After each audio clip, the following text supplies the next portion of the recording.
Welcome back, everyone. My name is David Wilson, and this is my channel dedicated to the development of Invictus. Invictus is a 3d6 plus skill-based system set in a high fantasy world where characters awaken with mystical powers to do battle with the enemies of creation.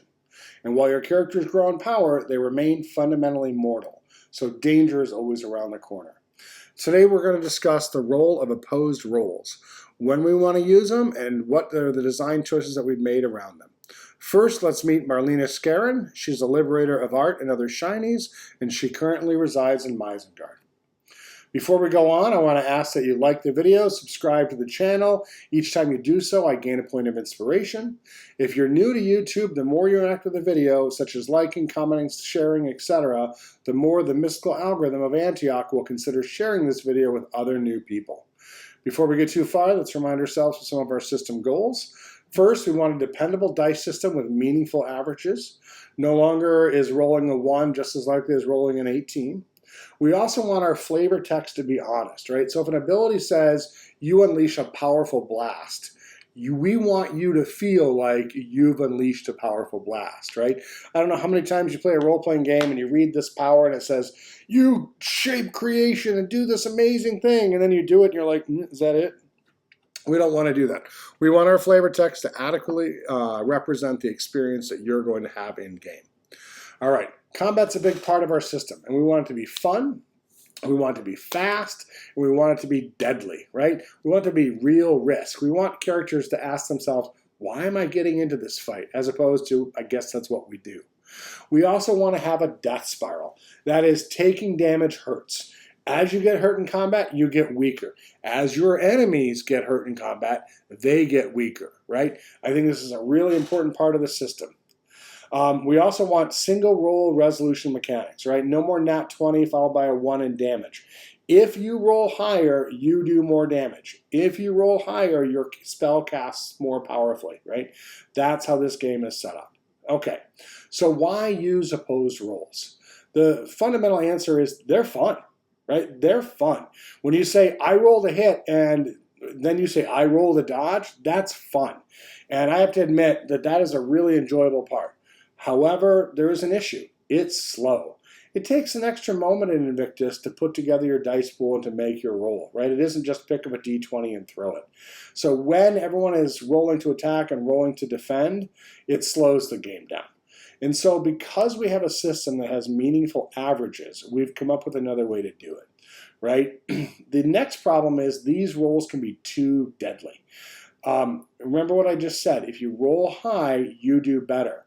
So imagine you roll to attack and your opponent rolls to defend and they roll it really low. That means they die. Well, that can be fun as a player, but as a player, you're experiencing that more than anyone else. So is there a middle ground? We think so. We're using average ratings. All right, so let's talk about an obvious time that we would use opposed rolls. So I've got Marlena Skarin of House Konyenko, and she has liberated some gems from Graman, Dirk Cloudfa, and they're running away from each other, right? In this case, it isn't like she's attacking him, she's running and he's running. In that circumstance, it makes a lot of sense to do opposed rolls, right? She rolls to run, he rolls to chase. Let's say they're running through the streets of Isengard. There can be circumstance bonuses for each of them based on the path that they're running. If she's trying to run along the rooftops and he's trying to run along the streets, they're going to have different experiences. It doesn't make a lot of sense for one of them to have a rating in that sort of circumstance. However, if she were to attack him, then instead of him rolling to dodge, he would get his average dodge rating. All right. So why use these ratings? Well, let me look at it more carefully. Players, like I said, are subject to attack rolls more than anyone else. And because of that, anything you do that's detrimental is going to affect the players more and more. So while it is realistic to have death possible on every attack, it's not conducive to longer form stories. And so your rating is the action difficulty for the enemies. So let's look at this. We have a bell curve, right? That's how our system is built. So that bell curve, we look at it carefully, breaks down into roughly 3 categories. You've got your average result, which is 70% of the time you're rolling around here, your high result up here, and your low result here. All right, so let's compare these together. If the attacker is high and the defender is high, then that's a good result. Maybe you get a couple of points of damage, maybe you don't. If the attacker rolls high and the defender rolls average, that's great. You get yourself a good hit. But if the attacker is high and the defender is low, then that's dead, right? And so in this sort of breakdown, we get two of these circumstances where death is just sort of out. Now, why is death happening down here? Well, in this system, when you get attacked, you can defend yourself. So if I attack you and I do a really poor job attacking you, you can get a counterattack.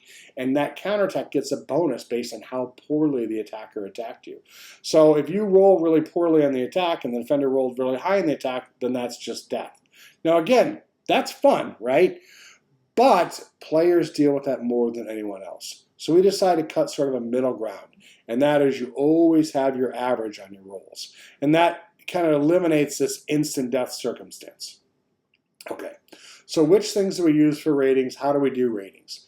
Well, in this system, your attribute plus your skill plus any equipment is the average that you're going to get on the dice. If you pick up those dice, you roll them 10 times, you write it down, you calculate that average, that's what you're getting. It's a nice, meaningful, dependable bell curve. So in combat, we use these ratings because combat's where everything slows down. So you can have block, and block is based on your strength, your battle plus your shield. Battle is a skill. Your parry is agility plus arms. Arms is your skill plus the weapon that you're using. And then if you're wearing heavy armor or you're carrying a big shield, that's going to make parrying actually harder to do. Dodging, which is agility plus your brawl skill, again, minus armor, minus shield. While you do maintain a lot of mobility in plate mail, it's not really conducive for dodging.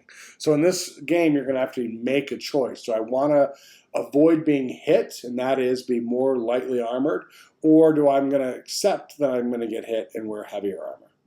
Okay, fortitude is another rating that we have, and this is a sense of kind of how strong you are, how hard you are to get knocked over. So that's based on your strength attribute, your spirit attribute, and your athletic skill. We have another one, reflexes, and that's your agility plus your wits. Also your awareness, your ability to keep situational awareness of the world around you.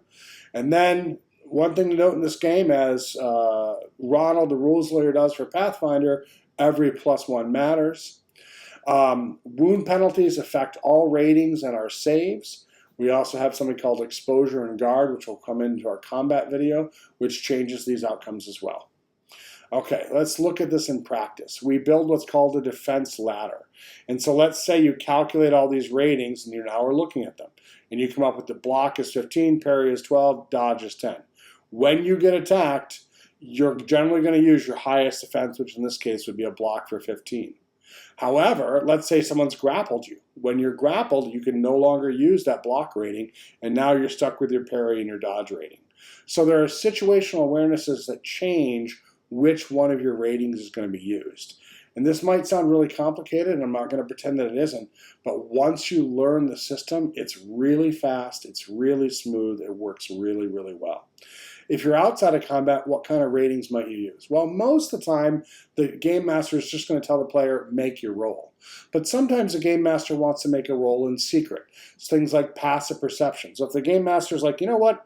I want to see if you detect these stealth bad guys, as opposed to saying, you make a perception check.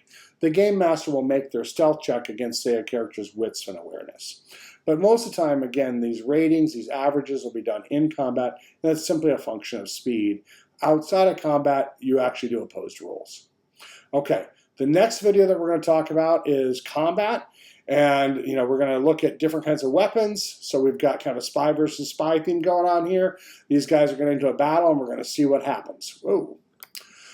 So what we learned in our last playtest was that experienced fighters with a sword and board is a slow fight. This is not a surprise. If you've got two combatants that are really good, and they're both using a sword and shield, that's a slow fight.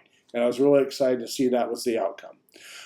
Then there are real choices to be made in combat. Myself and Erevar were sitting around, we were battling, and it was a blast. We each had real choices to be made, and it wasn't clear what was the best choice.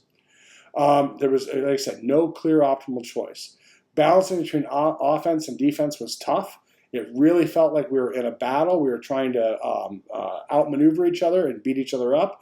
Both of us got really bloody, and it was awesome. It's hard to explain just how much fun we had doing this.